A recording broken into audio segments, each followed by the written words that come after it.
بسم اللہ الرحمن الرحیم۔ الصلاۃ والسلام علیکہ یا سیدی یا رسول اللہ وعلی آلک و اصحابک یا سیدی یا حبیب اللہ۔ الصلاۃ والسلام علیکہ یا سیدی یا نور اللہ وعلی آلک و اصحابک یا سیدی یا رحمۃ للعالمین۔ سامعین کرام، آج ہم انشاءاللہ تعالی جس خواب کی تعبیر بیان کرنا چاہتے ہیں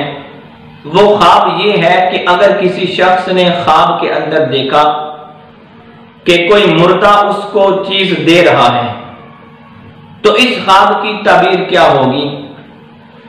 اس حوالے سے حضرت دانیال علیہ السلام فرماتے ہیں کہ اگر کسی نے خواب کے اندر دیکھا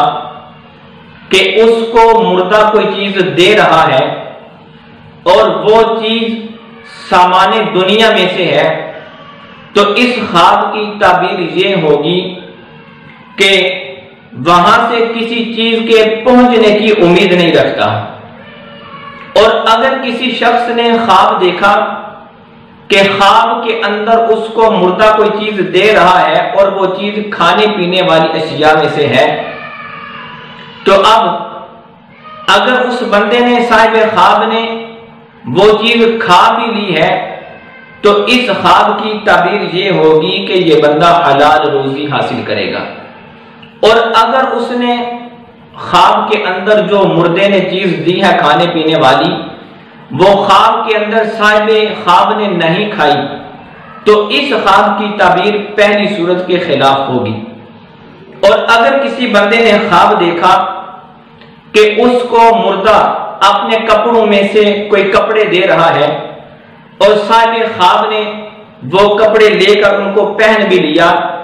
تو اس خواب کی تعبیر یہ ہوگی کہ اس کو مال اور اس کی جان کی طرف سے کوئی غم اور تکلیف پہنچے گی۔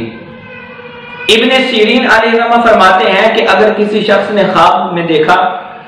کہ مردے نے اس کو 2 کپڑے دیے ہیں اور صاحب خواب نے وہ کپڑے پہن کر ان کو اتار دیا اور وہ دونوں کپڑے لوگوں کو دے دیے تو اس خواب کی تعبیر یہ ہوگی کہ اس بندے کا کوئی نقصان نہیں ہوگا بلکہ اس کا مال اب زیادہ ہوگا، اس کی طرف یہ اشارہ ہوگا۔ اور اگر کسی بندے نے خواب کے اندر دیکھا کہ اپنا کپڑا کسی دوسرے کو دے رہا ہے اور ساتھ ہی کہا کہ اس کو سی لو یا کہا کہ اس کو جلا دو یا کہا کہ اس کپڑے کو اپنی حفاظت میں رکھو تو یہ اس بات کی دلیل ہوگا کہ اس کو کوئی غم اور تکلیف پہنچے گی۔ اور اگر خواب کے اندر کسی نے دیکھا کہ مردے نے صاحب خواب کو کوئی پرانا لباس پرانا کپڑا دیا ہے تو اب اس خواب کی تعبیر یہ ہوگی کہ صاحب خواب درویش ہو جائے گا۔ اور اگر کسی بندے نے خواب دیکھا کہ مردہ صاحب خواب کو قرآن پاک یا فقہ کی کوئی کتاب وغیرہ دے رہا ہے تو یہ اس بات کی طرف اشارہ ہوگا کہ صاحب خواب کو اللہ تبارک و تعالی صدقہ و خیرات اور اللہ تبارک و تعالی اس کو اپنی عبادت کرنے کی توفیق عطا فرمائے گا۔